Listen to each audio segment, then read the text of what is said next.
Now to the man, maybe of the hour, the man with the second best odds to win this week at Augusta. A Rory McIlroy going, obviously, once again for the career Grand Slam, trying to rid himself, exercise his demons at Augusta. So if I give you a scale of 1 to 10, what's your confidence level in Rory this week to win the Masters? It's high. It's probably higher than it's ever been. Yeah. Because I've never had it very high in here. This golf course is his nemesis. Mm. But I would put it at an 8.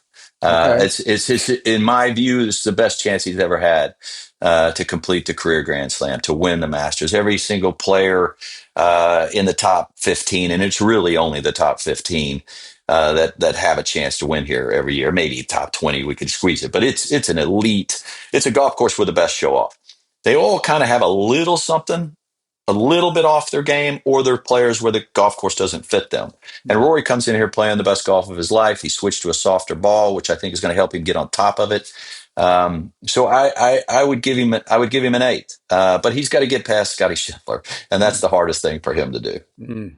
And also get over. He's got two big hurdles here: a technical hurdle. The golf course doesn't fit him the way the fairways lie and the way he swings. He's got a technical hurdle to get over, and he clearly has a mental hurdle here. He does. Clearly, he plays his best golf when he's 10 back. He plays his worst golf when he's 2 or 3 back or tied for the lead. Mm. And you can attribute that to nothing but a mental hurdle. Mm. I don't know if all of our viewers remember, but it was 2011. So it was a long time ago, or about 14 years ago. He had the meltdown where he led going into Sunday. What was it by? I'm losing track. 3 or 4. Was it 4 maybe that he led going into Sunday? He led by, I think it was 4. I think you're right. I think it was 4. 4. Yeah. Yeah, going into Sunday. Yeah.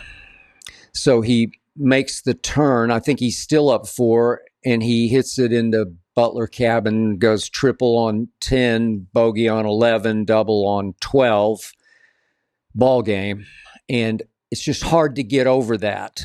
And if you look at his 4 majors that he won, he won them pretty much front running. Obviously 2 of them he won by Tiger-esque sort of runaways. Yes, he did. And Yeah. it just, I'll throw this at you. I know you don't follow the other sports that closely, but to me, Rory is the LeBron James of golf, in that LeBron is wildly talented, gifted, but doesn't have the mental toughness, to me, that Michael Jordan had. So Rory to Tiger, Tiger is all-time mentally tough. He is definitely in Jordan's category for mental, high level of competition, toughness, and competitive fire and will. And I don't know that Rory has that. I mean, he's so gifted, best driver of the golf ball today, obviously, but maybe there's just a little something. He's like LeBron. He's a really nice guy to me, and sometimes nice guys don't finish first. It's hard because there's no real cold-blooded killer going on there in the golf sense. Your thoughts?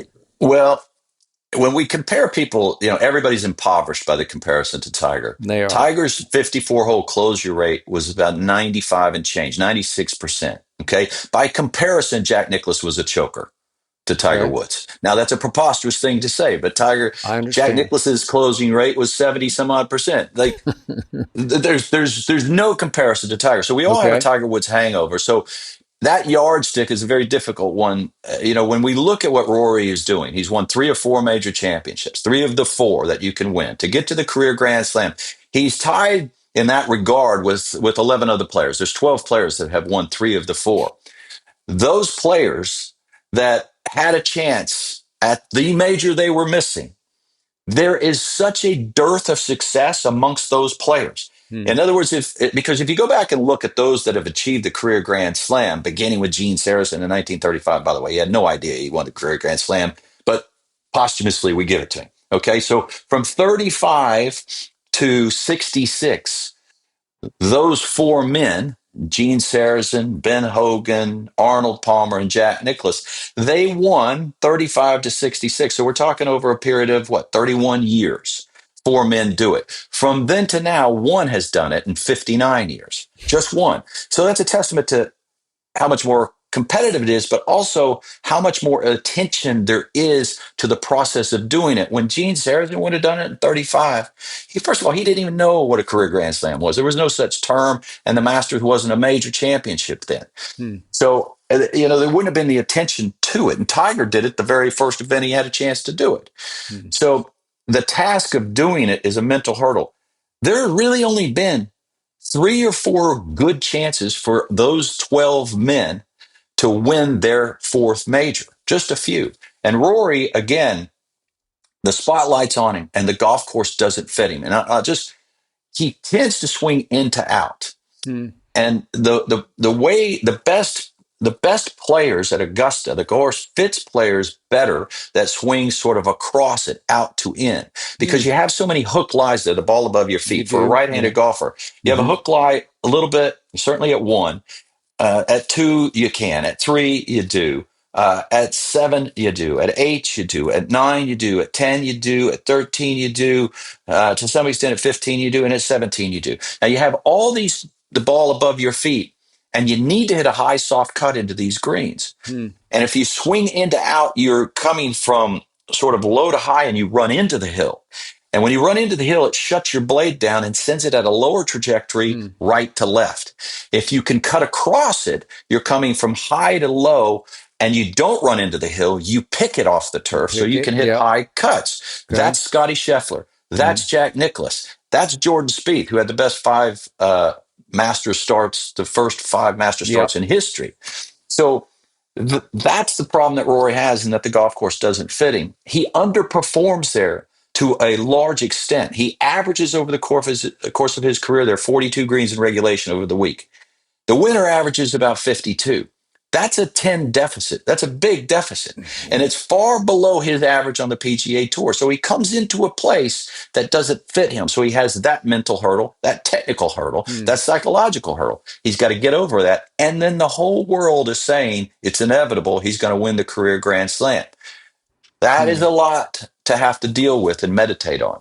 Fascinating, enlightening, because I always look at Augusta as off the tee favoring the draw more than the fade off the tee, because you got so many left dog legs, right?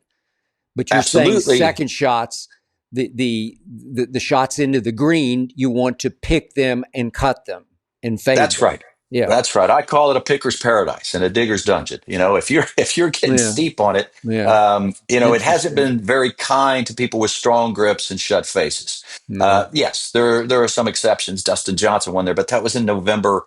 Honestly, that tournament should stand by itself. It was soft, didn't even count. But yeah, so he's got that hurdle. Having said that, the softer ball gets him more on top of it and less underneath it, because he's got to get more on top of it to hit it down, because with the softer ball, it spins and it gets up in the air. So him switching to a softer ball is advantageous. But, your original point, is he mentally tough enough to get it done? I hear you on that. And I could go chapter and verse on mental hurdles at Augusta National. But we are talking about a guy who's won upwards of 45 times globally, 27 times on the PGA Tour. So, yes, I mean, of course he's tough mentally, but Augusta poses so many problems for him, and there's so much attention on him. There's nobody in golf that faces more pressure, and I would argue maybe that nobody faces more pressure to get a win at Augusta National annually. Nobody has faced as much pressure since Bobby Jones was trying to win the amateur at Marion in 1930, when it was a foregone conclusion that he's going to do it, because most people think it's a foregone conclusion that Rory's going to win the Masters. Absolutely. Well, he's 35. He's 35. The clock is ticking. Yeah. So it's an enormous amount of pressure that he faces. And how do you get zen-like? Man, it's tough. I do not envy him this Thursday, Friday, Saturday, and Sunday. That's why we watch sport. That's why we watch.